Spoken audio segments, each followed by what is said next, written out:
Okay. Hi, everyone, and welcome to our November 2025 Airflow Monthly Town Hall. Very grateful for everyone who's joined us live today. And if you're watching after the fact virtually, hello. So we have an awesome agenda for you all today. We're going to start off with as always, our monthly project update with Jens. We did not have a town hall last month because it was too close to the Airflow Summit in Seattle. So Jens has 2 months of project updates to give to you all. So bear with us, but they're all very exciting. And then we're going to dive deeper into AIP 88 with David Blaine. Then we're going to hear from some of our top PRs from the past 2 months, from TP Chung, who will be presenting over video virtually. He recorded a video before the fact, so we'll play that. And then Olivier will present on his PR. And then I'll jump into a community spotlight and we'll wrap it up. So as always, no decision making is made on these calls, and anything discussed here should be brought to the dev list. This is an open source event, so obviously everyone is welcome to attend. And the recording will be shared to the dev list as well as in the town hall channel in Airflow Slack, or if you just look up Airflow on YouTube, it's always posted to the Airflow YouTube channel as well. All right, so now I will pass it off to Jens to give you your 2-month project update. Yeah, so thanks for that. I'm Jens. I'm one of the committers and PMC of Apache Airflow, and it's first time for me that I present the project update. So a bit proud, and it's a kind of double ditch, kind of 2 months in a row. So I try to keep it short and concise because there's really a lot happened. It was really hard time collecting all up. So the first chapter of a presentation of is the overview of releases on the next slide. Yeah, and kind of as it also is 2 months, we had really a lot of releases, mainly driven also by the Airflow Summit because we wanted to get Airflow 3.1 out. So we released 2 times really a big batch of providers because we refurbished a lot. We dropped Python 3.9 from the support and then released Airflow 3.1. And kind of as it is a functional release, to highlight the top 6 things in that release is kind of Airflow 3.1 brings the human in the loop. It now has UI internationalization, so the UI is with 17 languages, and now with 3.1 it catched up in regards of UI plugins that was missing after the migration from Airflow 2 to Airflow 3. That 3.1 brought back the plugin support, so you can now customize the UI if you like. We started with the first increment of the deadline alerts with that release, and also we started further decoupling the task SDK and enhanced. There are a lot of things in the UI, so everybody moving from Airflow 2 to Airflow 3 maybe missed a couple of buttons, and Airflow 3.1 is now closing up with most of the features that were missing in 3.0, with the target to get 3.0 released. So this was really a big yeah, increment. Also, we pitched it at the Airflow Summit, so our release target was having that out. And then kind of we needed a couple of provider releases also for compatibility releases and patches. So we had a couple of release cycles for providers for just a minor set to get them stable and bug free. And after this, yeah, Airflow 3.1 and the Airflow Summit has been cooled down.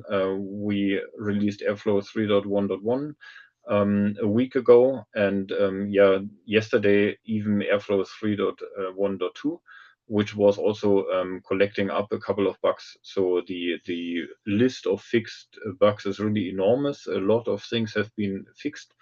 Everybody not having migrated, I would really recommend going to the 3.1.2. There are not really many things changing that you need to be afraid of, but it's really ironing out a lot of glitches on the UI and makes more performance, and yeah, really is a really cool release where you can be proud of. Also, Airflow 3.1.1 added another 2 languages as translation. So the main release now has 19 languages, and there's also, beside Greek and Thai now being available, Japanese is on the track. So maybe one of the next releases will also include a Japanese UI. Actually, I saw today there will be providers also released. One batch, one provider is released, but this will maybe slip for tomorrow. So tomorrow there will be another provider package update. So it was really a busy 2 months if you see how many release cycles we had, but also an incredible improvement of what we did. A lot of the details what have been shipped with Airflow 3.1 really makes sense to also take a look at once, hopefully soon available, the recordings from the Airflow Summit will also sum this up, the features. Otherwise, release notes are always a good reference to take a look at. And besides releases, then next part of the presentation is the summary of the discussion. The official and formal discussion that is happening is on the dev list, and that usually gives an overview. And I need to sum this up. If you go to the next slide, Brianna, is kind of usually we have a couple of hundred emails, and in the last 2 months we really had an explosion of communication. So September was kind of a burning month of discussion and emails, partly because we had so many releases and votes, but also because of a lot of important discussions we had. So I'm just summing up the most important ones. So we had a bigger discussion about scheduler performance and how to scale it up, and that would be also the following presentation from David, going into maybe optimization potential. But there's kind of a couple of people and a special interest group talking about how we can, in general, make this scheduler more scalable and performant, so preventing some tasks being stuck, or how to make it differently. There's kind of a long-lasting discussion. Also in regards of code cleanup, and if you go a slide further, major discussions were kind of um, yeah, second big thing of topic, the scheduler scalability. And one big thing also was Airflow 3 Fettercast, which kind of were a lot of messages, and finally that was also released. So there's a podcast released by Apache, the Fettercast, where also Airflow played a critical role in showcasing how our community work and how internationally it is. So it's really nice to see that.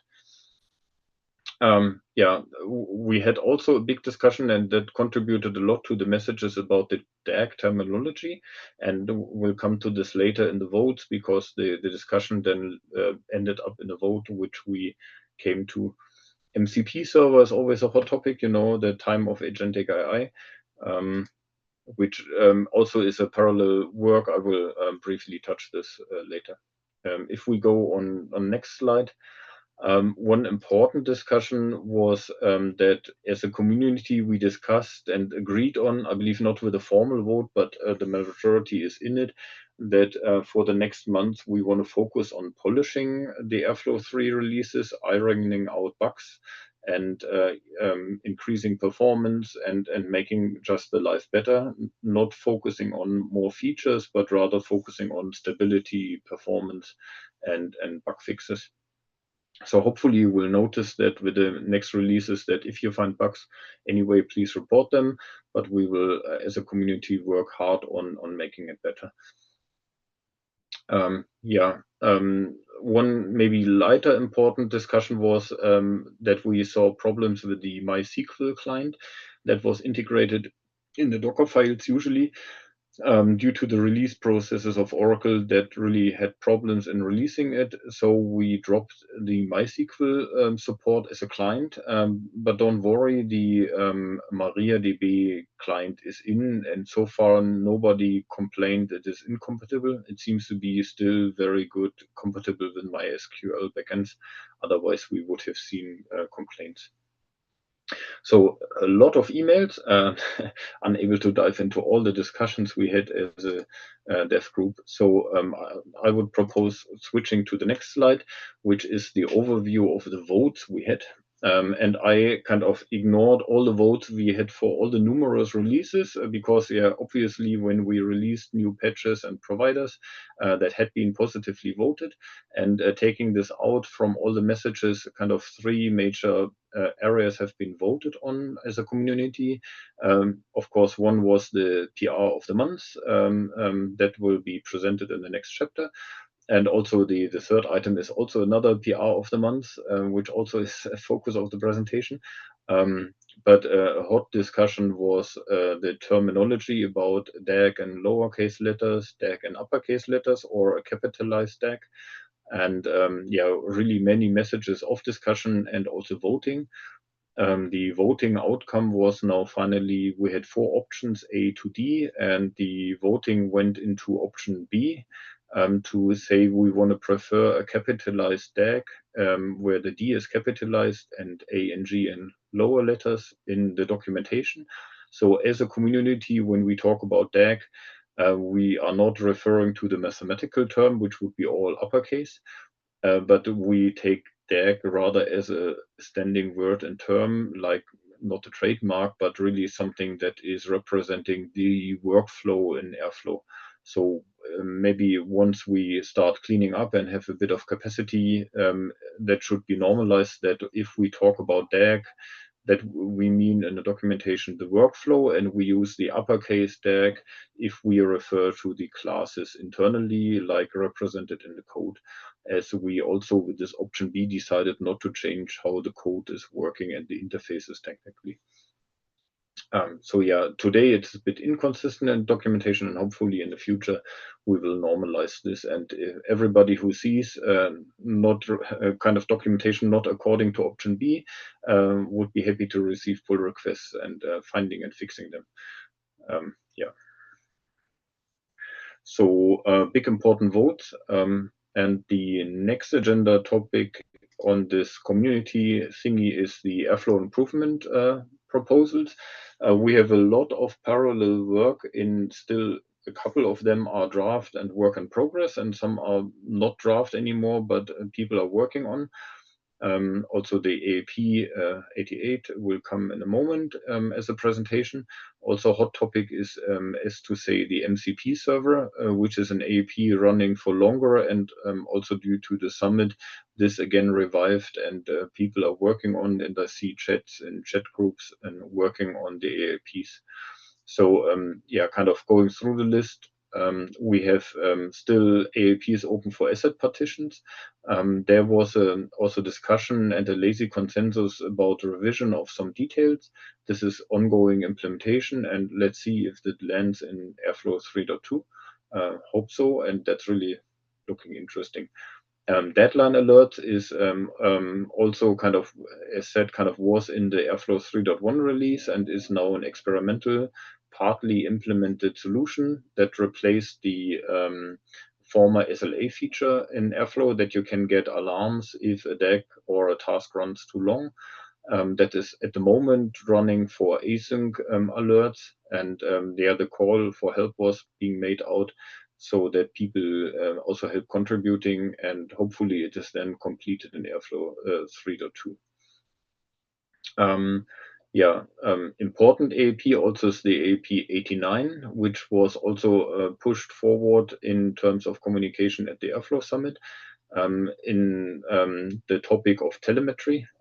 Telemetry meaning kind of we want to collect usage data of Airflow, how Airflow is being used, and which configuration options people are using, so that as a community we know how Airflow is being used in the field, getting feedback from the field to know which features we need to focus and further develop, and which features maybe in the field nobody uses. This is very much privacy related, and if somebody has interest in contributing to the discussion, it is still not finalized and open and receiving feedback. Yeah. Interesting then kind of the others in draft might be also happy to get reviews on. Two things that are discussed in parallel which are not in AAP because it's not a major feature. but also seeking for feedback and contributions is the provider lifecycle. We see a lot of interest from the field adding providers, but we see that the current mode of operation is not scalable as good as it should be. So we are roughly around 90 to 100 provider packages today, which we regularly release and maintain as a community, but there's a stronger demand to extend it. And this provider lifecycle update is a proposal how to change our way of working, that we can scale more and maybe also taking another approach to be able to have more coverage in backends. As we know, the maturity of Airflow depends on all the integrations that are needed to glue the workflows together. So that's really of interest, and I would recommend reading and contributing to this. And Examples Refurbish is also open. That is the idea that we update the documentation and the examples rather along a storyline, so that for starters with Airflow, the start of use is along a real use case and makes life easier to get it learning. Good. And then finally, there's one topic on the next slide, and that is kind of the outlook, what's coming next. So we are looking forward that not now, but the next days, hopefully, we will release the first version 0.1 from Airflow CTL, the tool as a command line like kube control if you use Kubernetes. That you have a command line to better interact with your remote cluster of Airflow. We decided last week that we get the step back and release a version 0.1 and do not make it 1.0, but this will be coming out, and hopefully then we get also feedback and have the chance to improve. And 3.1.3 as an Airflow core version will, let's see, maybe land in the next 2 or 3 weeks, also focusing further on stability and quality. And also a big shout out. Congrats. I don't know if you have seen it on the dev list, but we have increased our community. So congrats to Vincent and Wei. They are also now members of the PMC. And Guan Ming now also is a committer. Community is growing, and really thanks to the contributions to the three that they joined the party. And that's what I wanted to say. Any questions? But I'm running out of time, so maybe we need to get to the next slot. Thank you so much, Jens. And yes, if anyone has any questions for Jens, please just drop them in the chat. And while those questions come in, we'll bounce back to them, and we'll move on to our presentation by David Blaine on AIP 88. Thank you. So today I'm going to do the same presentation as I did during the lightning talk at the summit regarding AIP 88. So at our company, we experience performance issues when the DAG needs to process thousands of tasks using partial expand mechanism. As we use Airflow also as a, how do you say that? To do processing. And it's not purely for shelling, but also for processing. So the goal of AIP88 is to allow lazy task expansion, which means avoiding waiting times and thus achieving streaming without overloading the sheller to handle thousands of tasks at once. So at the next slide, we can see that the current slide actually, we can see that we have two problems at the moment in Airflow for that. So the first one is that an operator must fetch all pages before task expansion kicks in. And the second one is that pagination with deferrable operators is expensive due to the context switching between worker and triggerer. So on the next slide, I will explain how we solve this. So the solution is part of three things. The first one is already a pull request that it's open for that, and that's regarding the start from trigger, which avoids the context switching. So it allows a deferred operator to immediately start on the trigger without needing to go through the worker. So it means it can start faster. The second one is allowing triggers to yield multiple events, as this wasn't supported in Airflow yet. And this will help drive the streaming and thus the lazy task expansion. And the third one is to allow expanding tasks during yielded events. This means that while events are being yielded, the downstream task can already start processing the yielded events. So on the next slide, we will see a video of a working demo of AP88. So this is actually a DAG with two operators. The first one is a deferred operator, which will yield the events for each retrieved page of a REST endpoint. And the second one will then kick in. So here you see it immediately starts on the triggerer. It has completed the first page. And now when we wait a bit, we will see that the second operator will start expanding. And then we will also see that the first operator is already again running to fetch the consecutive page. But now we see here, for example, that it has failed, which is not a problem because it will resume from where it failed. So now it resumes and it will continue. And in the meantime, you can see that we already have like 5 pages of expanded tasks for the second one. And now we wait a bit until the expansion continues, and then we will see that suddenly we'll have like 15 pages or something of expanded tasks. So here I click a bit to show what's happening. Still running. So the first operator is also still fetching additional pages. And so normally we should now get indeed the 15 pages. So we see that actually more tasks have been expanded, which is better for the scheduler because it doesn't need to expand all the pages at once. It will expand while the pages are being retrieved, which is better for the scheduler, but also for the parallelism because now we can do multiple things concurrently. And so, yeah, that's a bit the demo of AP88. This AP has, of course, some limitations. So that we will see on the next slide.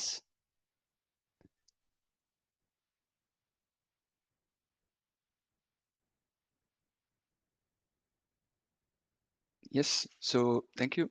So the limitations are this only works with, of course, deferrable operators because they depend on the trigger mechanism to achieve this functionality. And the second one is that triggers need to be adapted to support this feature because until now, triggers only yield one event at once, and now you will have to yield multiple events. So which is of course due to the fact that the paging is not done between the deferred operator and the trigger anymore, but it's purely done in the trigger.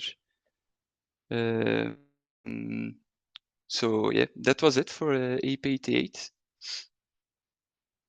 So there is also a pull request open for it, on which everybody, of course, can join to review it. And yeah, if there are any comments or suggestions, they're always welcome, of course. And Great. I Thank see you so much, Jens Dave. has a question, I think. I Yep. don't know if there's time for questions. Otherwise, I dropped it in the chat. We can also take it offline. We can also, yeah, of course. No, we have time. It's okay.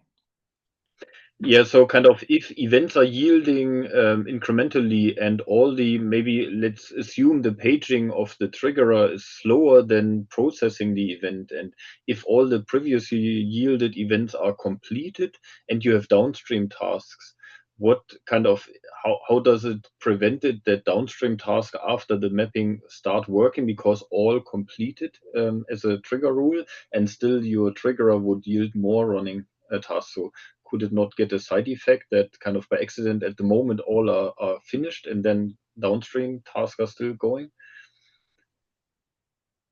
It's a good question. I haven't encountered that issue yet, but to the main, how do I say it? The main problem was to prevent the diagram to stop early, because when you are doing things in concurrency and you have only the states that we have now, because I know Ash was a bit anxious to add an additional state in the task instance. So I managed to do it without adding a state, but how I did it is I added a field called next trigger ID, and I used that column to just prevent the fact that task stops too early and that it can continue to run and process yielded events even if they are not ready. So it's a bit technical, but that's how I achieve it. I don't know if that answers your question, Jens, but I know where you're heading to, but yeah. Yeah, maybe if I have time, I need to read the AAP proper again. I kind of read it a couple of months ago, but I need to refresh my mind. Yeah, the AP has changed a lot over time also. So because we went from one solution to another one, so yeah. Okay, I thank don't you know so if there are much. any other questions. Any other questions? We can go ahead and drop those in the chat. Next up, we're moving on to PR highlights. So first, because TP is in a time zone that is not conducive to presenting on this call, he was kind enough to pre-record a video for all of us, and he will be discussing the PR Remove Airflow Models DAGs. Oh, one moment, please. There we go.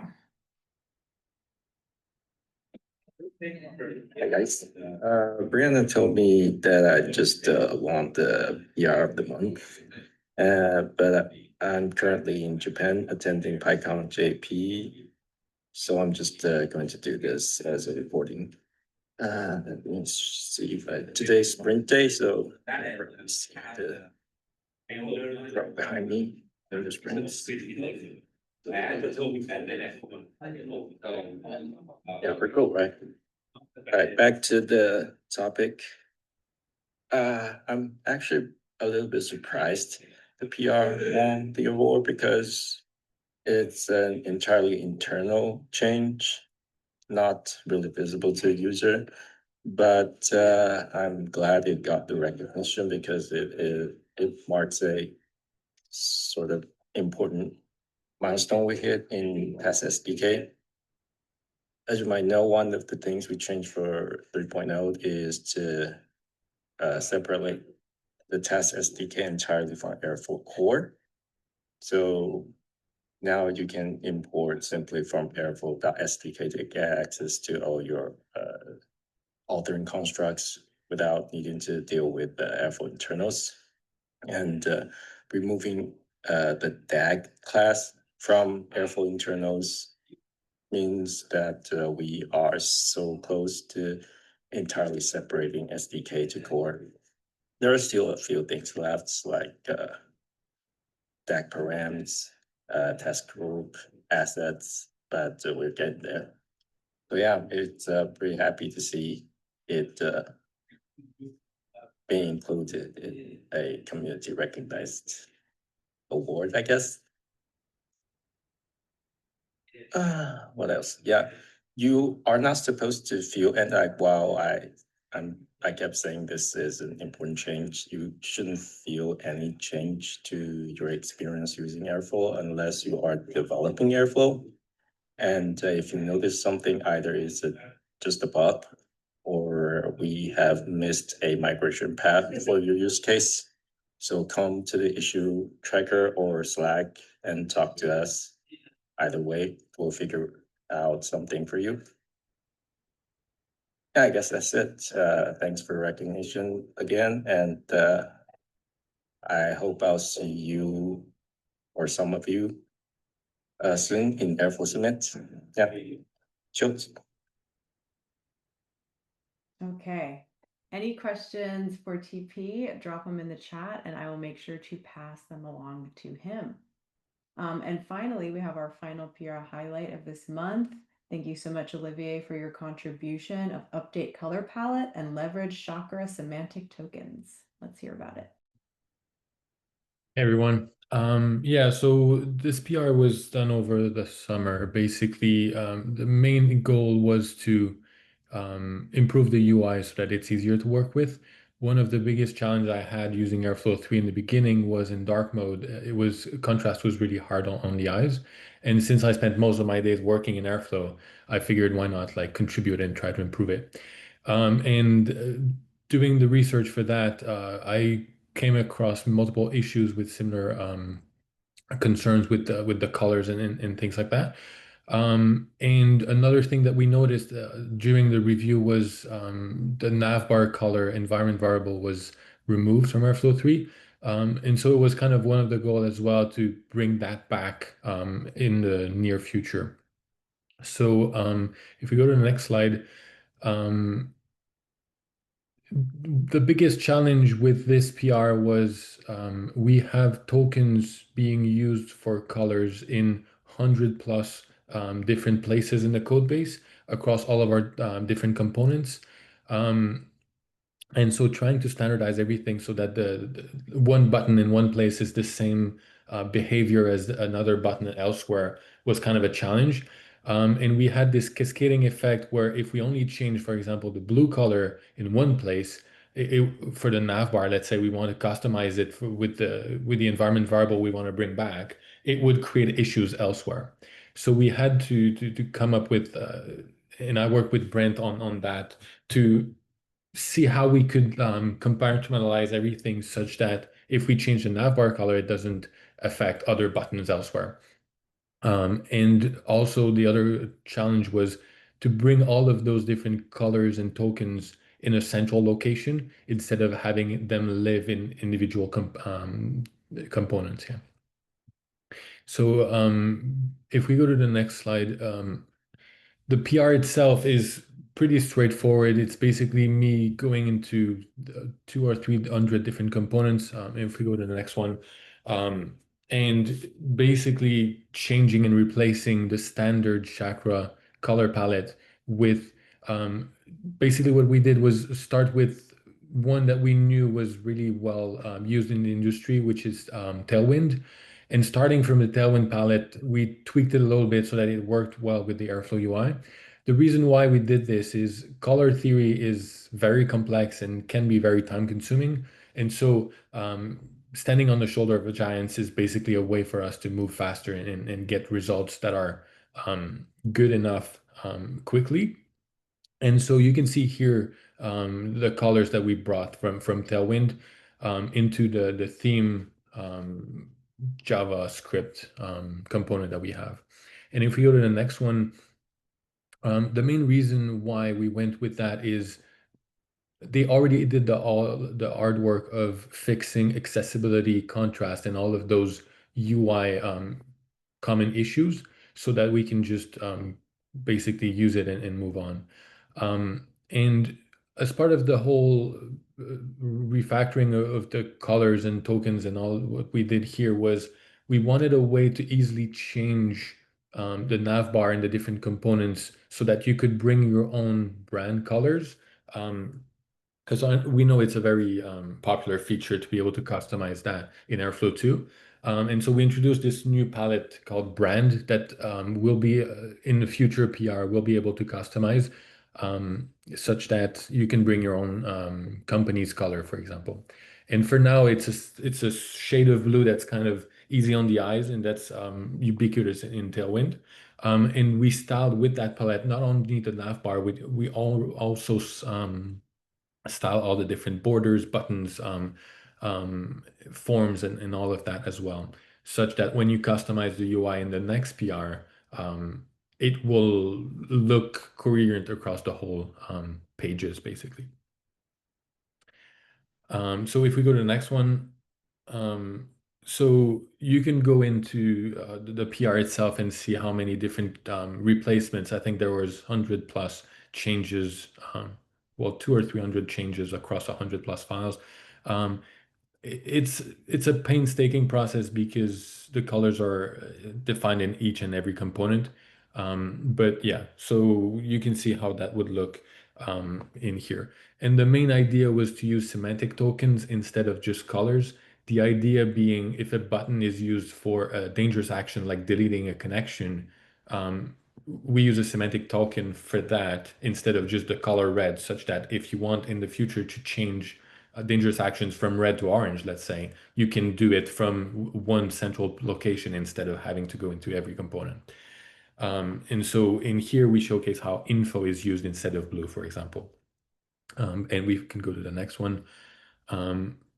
So here's I guess you've used Airflow since this PR, so you know, starting with Airflow 3.1, you're using this new UI anyway. But here's the before and after looks for the different pages. One of the first that we fixed was the login auth page when you do local dev.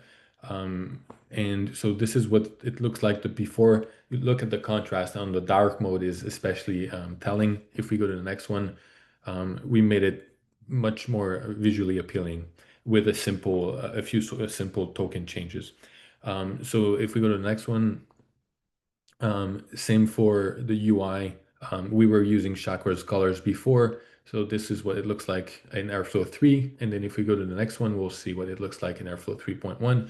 You can see small changes. It's just on light mode is very small tweaks. The main difference is in dark mode. If we go to the next one. So dark mode, we used black before for all the backgrounds. And then if we go to the next one, we're using a lighter shade of dark blue here, which is easier to see. And we've monitored the contrast and accessibility metrics to make sure that even for people with, I guess, difficulties with colors and things like that, it still works for them. So yeah, if we go to the next one, so that was the first big PR to harmonize all the colors. There's a few more PRs coming to simplify authoring new components. The idea being we want to centrally have all the tokens living in the theme.ts file and then using those colors and tokens elsewhere.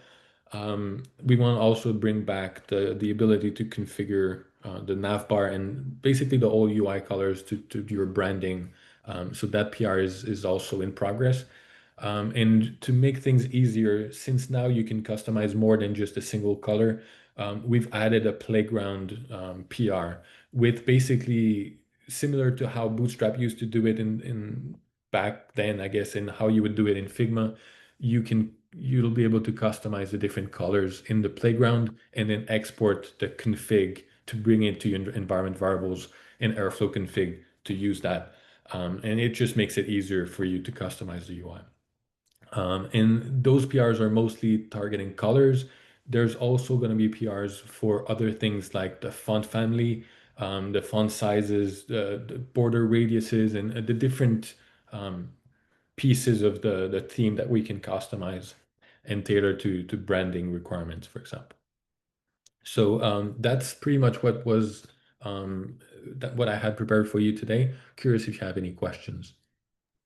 Yeah, any questions for Olivia? There's time. It looks like maybe not a question, but a subtle request / nudge from Yarek.